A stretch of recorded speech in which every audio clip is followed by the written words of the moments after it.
Good day, Suidlanders. How are you? We trust that you are well. This is the second video in our series from the USA called Letters from America. Videos 1 and 2 being parts 1 and 2 of the first video, which I didn't want to be too long, so we split it up. So this is video number 2. And before I get on with it, I'm going to ask you to excuse me for looking a little bit informal in this very important series of videos. I'm under time pressure, and it makes it difficult for me to change and change again and change to drive. I am in Travelers Rest, South Carolina. I attended an event yesterday called Fall for Dixie, as in Herfst for Dixie, or Autumn for Dixie. And I've just done a very big interview for which I had to arrange a late checkout of this hotel, the Best Western Hotel in Travelers Rest. The event that took place yesterday was at the Dixie Republic shop. The Dixie Republic store. It has quite a large space in which they could do this sort of very much like a kermis, like a fete. And it was quaint. It wasn't a very big event, but it was quaint. It was delightful. So I arranged a late checkout, and they reluctantly gave it to me. And the deadline is fast approaching. I've got to get out of here. I've got to get to a place, have a meeting with a man, and then drive a very long distance, 6 long hours back to Central Tennessee this afternoon for some other events in the next couple of days. The theme of this video is first impressions. What are our first impressions of the USA, the changes, let's say, since we Suidlanders were last here in October of 2019, before the pandemic travel restrictions of early 2020. The first is the inflation in the USA is really quite phenomenal. When Suidlanders toured the USA in 2017, 6.5 years ago, Andre Coetzee and I paid, I think on 1 or 2 occasions, we paid $30-something per night per person for accommodation. We mostly paid in the 40s, and we might have in the Northwest and in California have paid, in those expensive states, upper 40s, low 50s per person per night. In my first few nights of paying for accommodation, I paid $111, $119. I'm doing it not in the sequence of the payments, but in the order of the prices. $111, $119, $129, and $240.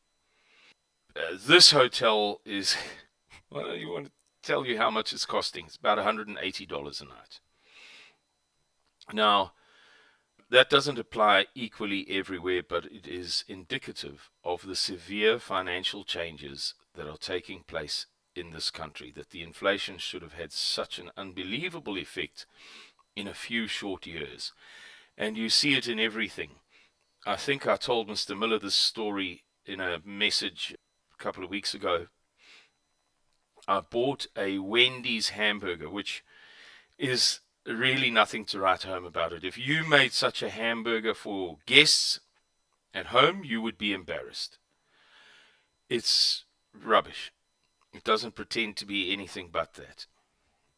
A Wendy's hamburger, 4 chicken nuggets, normal chicken nuggets, same as in South Africa, and a medium-sized cold drink. This here is a small. They have, roughly speaking, 3 standard sizes in the US. So this is not a cold drink, it's a coffee, but they have these that small 10 ounces, 16 ounces, and 24 ounces, roughly. These ginormous, the bigger ones. $13.75. Over 260 Rand. For a hamburger without chips. It was a cheeseburger. Hamburger with cheese, 4 nuggets, and a drink. As some of you will be aware, commentators on YouTube are screaming from the rooftops about the emerging financial problems in the USA.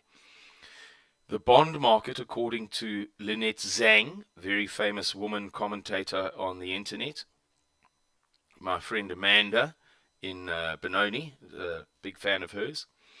Lynette Zhang recently did an interview in which she demonstrated, or a video in which she demonstrated, that the bond market in the USA is in its worst condition, according to the various metrics, since the year 1787. And by now, many of you will be aware that the USA is borrowing money at a rate of $850 million a day, going into further debt. And the US debt is over $33 trillion and climbing. So that's inflation and financial problems and what have you. We'll devote another video to that because it's a big subject for those of you who are interested in it.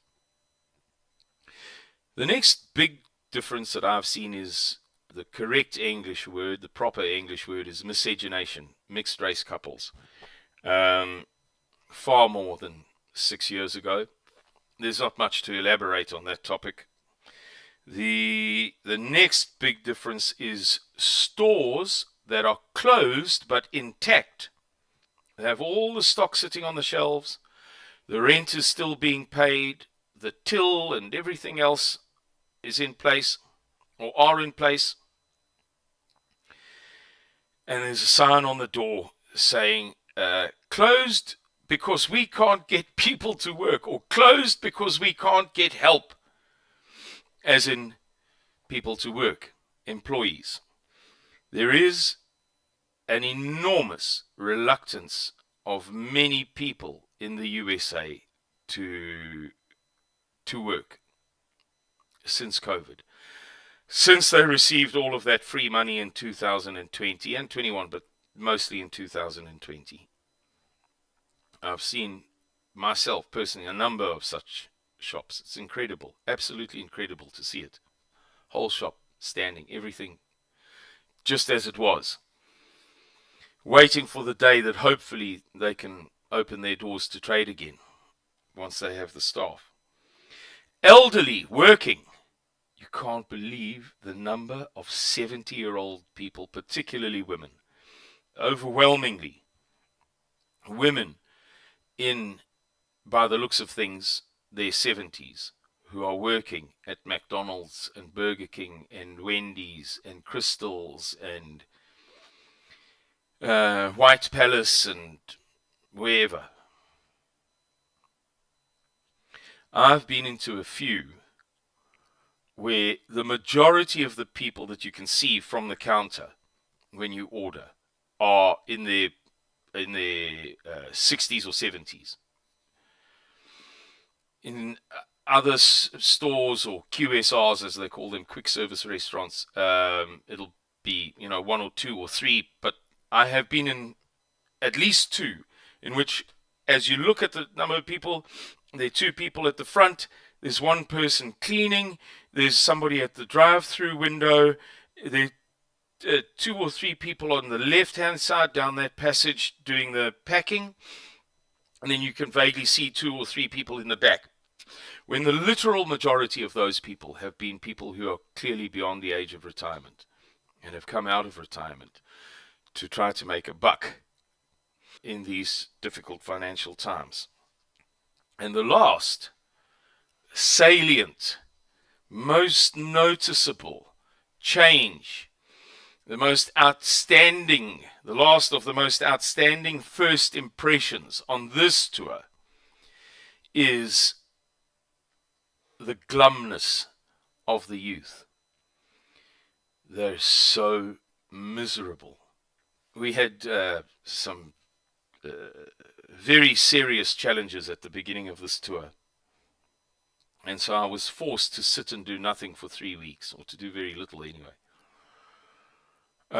Stuck with friends, thankfully, in a town in the USA. The friends being by name, I'll mention them because they are such good people. They helped me so much. Wow. Andrew, Gordon, and AJ, may God bless you for your charity, generosity, and kindness. And I can't remember, I think it was Gordon, it may have been Andrew, that I was talking to about how all the kids look miserable.